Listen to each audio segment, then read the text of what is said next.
Set చేయాలంటే ముందుగా ఈ పైప్ ఏంటంటే చాలా నీట్గా భద్రవకం సెట్ చేసుకోవాలి. ఆ తర్వాత ఈ ఆర్చ్ అనేది చాలా పెద్దగా అయిపోతుంది కాబట్టి మనం ఎంతైతే ఆర్చ్ కావాలో అంత మాత్రమే తీసుకోవాలి. నాకైతే ఇక్కడికైతే ఆర్చ్ సరిపోద్ది అనుకున్నాను. పైప్ అయితే కట్ చేసుకోవాలి. ముందుగా కట్ చేసుకుంది సరిపోద్దా లేదు సెట్ చేసి చూసుకోవాలి. ఇది ఇంకా పెద్దదైనట్టు కనిపిస్తుంది కాబట్టి ఇంకా కొంచెం చిన్న చేసుకోవాలి. ముందు కొంచెం ముక్కను కట్ చేసుకుంటే సరిపోతుంది.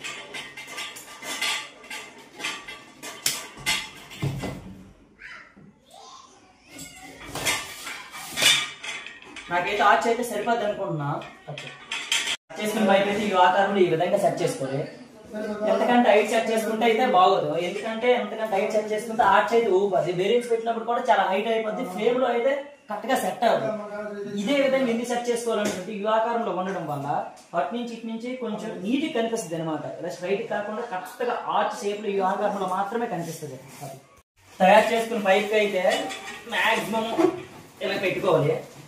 చూసుకోండి, ముందుగా 2 కలర్లు ఒక పైప్ సెట్ చేసుకోవాలి. 2 కలర్లు ఒక పైప్ సెట్ చేసుకున్న తర్వాత ఒక దీని మీద ఒకటి పెట్టి జస్ట్ ఇలా క్రాస్ చేస్తే సరిపోతుంది.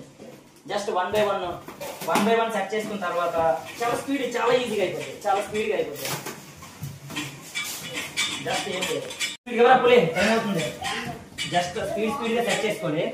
మనం ఒక్కొక్కసారి రాంగ్ అయిందంటే సెట్ చేసుకోవచ్చు. చాలా స్పీడ్గా ఈజీగా అయిపోతుంది. ఎక్సలెంట్ పులి, ఎక్సలెంట్ పులి, ఎక్సలెంట్ ఎక్సలెంట్ ఎక్సలెంట్ ఎక్సలెంట్.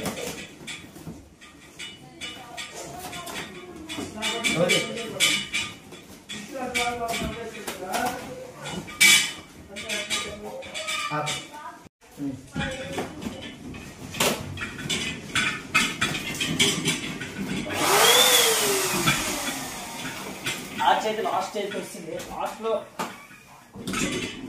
అయితే అయిపోతాయి. ఇంకా 2 ఫుల్ స్పీడ్.